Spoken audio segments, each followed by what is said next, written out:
This is where Havoc came alive, forcing the offense into the same uncomfortable spots over and over again. From a mid-major program to a Cinderella story in the Final Four. The scoring factor on three. 1, 2, 3, scoring factory. What's going on, everybody? Coach Kevin with the Scoring Factory, back with episode 26 of our breakdown series. Today we're talking about VCU's Havoc defense, so let's get right into it. When people think of Shaka Smart's VCU teams, one word usually comes to mind, and that's Havoc. But Havoc wasn't just chaos, it wasn't randomness, and it wasn't just playing hard. It was a defensive system, one built on structure, spacing, and relentless pressure that took VCU from a mid-major program to a Cinderella story in the Final Four. The Rams are going to the Final Four! They beat the Kansas Jayhawks 71-61! Today, we're breaking down the backbone of that system, their diamond press, the 1-2-1-1 full court pressure that defined the Havoc era. We'll cover the philosophy behind Havoc, how the diamond press actually worked, the unique roles within it, which include the Madman, and why this defense was so effective even when it didn't force turnovers. This wasn't just about stealing the ball, it was about controlling the game. Structurally, VCU's primary press was a 1-2-1-1 diamond press, but the alignment itself wasn't what made it special. It was how VCU used space, angles, and timing within that alignment. The most important defender in the diamond press was the player guarding the inbounder. Shaka Smart called him the Madman, and his job wasn't to steal the ball. His job wasn't even to pressure the inbounder directly. His job was to control where the ball went. What I want you to do as a madman is I want you to influence the ball to the coffin-corner. We call this the coffin-corner, the ball side corner. VCU wanted the inbounds pass thrown to the ball side coffin corner, so the Madman would angle his body to discourage any middle passes, stay active without overcommitting, and subtly guide the ball towards the sideline. The press begins the moment the ball is entered. Once the ball was caught near the sideline, VCU attacked. This is where Havoc came alive. The nearest defender in the diamond sprinted to the ball, the Madman immediately joined the trap, and VCU formed a hard physical 2-on-1 on the sideline. These weren't soft traps, they weren't quick shows, these were true traps designed to take away vision, eliminate a dribble escape, and force the ball handler to make a rush decision. The sideline became an extra defender, and VCU used it perfectly. If the offense broke the first trap, the possession still wasn't over. VCU flowed directly into the next phase. The ball's reversed, the diamond shifts, and the Madman recovers back to the ball. VCU was comfortable trapping again on the same possession, and this is what made Havoc exhausting. You didn't just beat the press once, you had to beat it multiple times, cleanly and under pressure, and every extra pass, pivot, or dribble favored the defense. Now, one of the biggest misconceptions about Havoc is that it was reckless, but it wasn't. VCU didn't overextend, they didn't chase steals, they trusted their rotations. Behind every trap, one defender protected the middle, one defender anticipated the next pass, and one defender protected the rim in case of a breakdown. That structure allowed VCU to pressure the ball aggressively without sacrificing control. The goal wasn't chaos, the goal was predictability, forcing the offense into the same uncomfortable spots over and over again.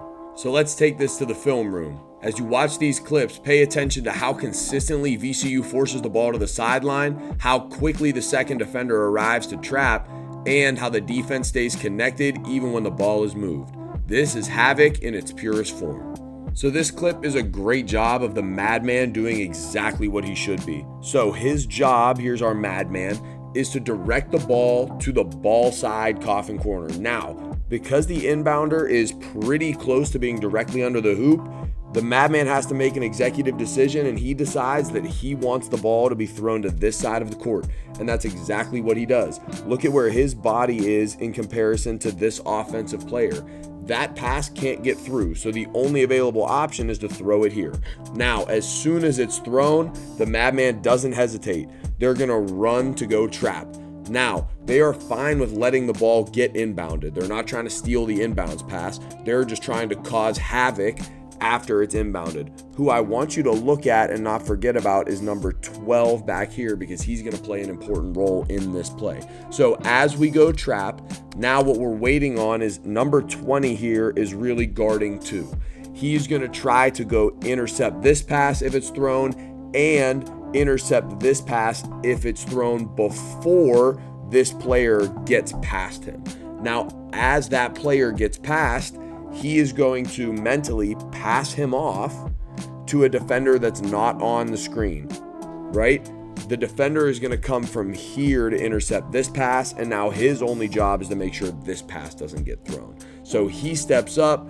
The only pass that this player sees through 4 arms of trying to throw a pass is back to the middle. But guess what? Here comes our defender, and that's an easy steal, and now you have what is really a 3-on-1 on the offensive end, just based on one simple trap, and they get an easy layup. This clip is another great illustration of both the Madman's job and VCU's defensive rotations as a whole. So look at the Madman's body positioning here. He's making sure that his goal is to get it to the ball side coffin corner. His positioning tells you he is not going to let a pass go to this side of the floor.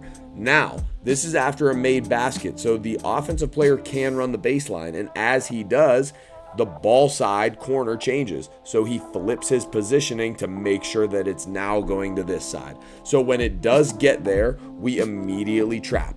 Now, as the trap comes, they get it out, which is fine. But the Madman has to immediately sprint back and prevent this catch from going up the floor and putting this defender in a tricky 2-on-1 situation. He does a great job. He gets back. Now, this defender wants to go trap, which is awesome, but you can see how he waited an extra second or two to make sure if he's there too early, this pass is going to go over the top, and now you're at a disadvantage. So he waits.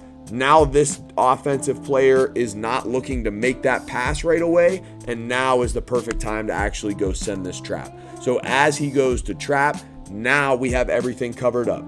This defender is here and ready to take this pass away. And then this defender is really guarding 1-2 offensive players here by being where he's supposed to be. So now this offensive player has to slide back. This defender rotates up. And here we go again. Our Madman, and that's why they're called the Madman. They have to be a little bit crazy to run back and forth this many times. But he does his job. We get a third trap. And now, before that we can get the 10-second call, the offense calls timeout, but it has totally ruined one of their possessions by not even allowing them to get across half court. So any form of trap comes inherently with some form of risk. So when you do it really well, that risk often comes with a really high reward, which is wide open layups. So take a look, our Madman here again. We can see his position to take away this pass to the other side.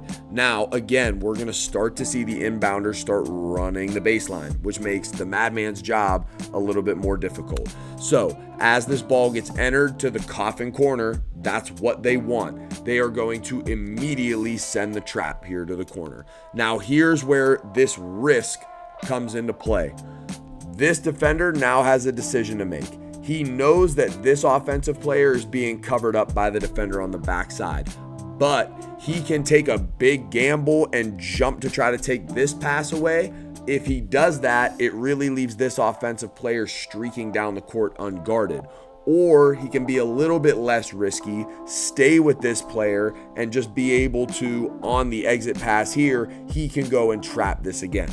Now, you have to leave your players some of this discernment. So he decides, he makes a good read, he's reading the eyes here, and he is jumping this pass going the other way. He gets it, and now you basically have a scramble possession where the defense isn't set up. But if we go back a few frames, he's reading the offensive player's eyes. If this offensive player is able to make a ball fake there, right now we can throw this pass and it's going to be a transition advantage situation. But that's the risk that comes with a pressure defense. But when you do it right and your players have good judgment, you can get these really advantageous offensive possessions. This one doesn't end up with a wide open layup, but now you have the defense scrambling and you can get an easier bucket off of it. What made these VCU teams so dangerous is that they could mix the looks. So this looks like their diamond press, right? This would be the Madman, and then you have the two here guarding. But really, this is just a full court man pickup trying to deny the ball getting in, right? Cincinnati wasn't used to this look. When he catches it here, he is fully expecting a trap to come here and ready to throw this pass. You can see it. He looks, and now he's surprised that he's not getting trapped. You can see this defender right here is going to start stunting and recovering back to his man the entire way up the floor. So now he thinks, all right, I'm in the clear. They're not running their diamond press. We're just going to be able to set up our offense. Wrong. As soon as the defender turns his back, now is the perfect time to go trap because he cannot see what's coming. This is a turnover, and again, now we have a 2-on-1 for a fast break layup. Here's another great way that VCU could mix up their pressure. This was right after a timeout. Northern Iowa probably drew up a wonderful 1-2-1-1 press break, but guess what? Now the defender guarding the inbounder isn't guarding the inbounder. They are double teaming their best ball handler and in a full court man press, making someone else make the decision. So now the press break they drew up isn't going to work because they're not seeing what they thought they were. They are in full deny. This is between the ball and your man. So now when this tries to get inbounded, it's tipped right away, and this is about as good of a look as you can get while the other team had the ball under the hoop less than 2 seconds ago. This is why Havoc worked at a high level and why its principles still show up today. It didn't rely on elite athletes. It relied on buy-in, conditioning, and collective discipline. VCU controlled games by controlling decisions, and when teams stopped trusting their decisions, the defense had already won. Havoc wasn't just pressure, it was pressure with purpose. The diamond press, the coffin corner traps, the relentless continuous pressure. All of it was designed to speed teams up without ever losing control. That's how Shaka Smart's VCU teams overwhelmed opponents and changed how full court defense could look at the highest level. Thanks again for watching, everybody. Please remember to like, subscribe, and comment what you want to see next. Follow us on our social medias at The Scoring Factory, and as always, I will see everybody in the next video.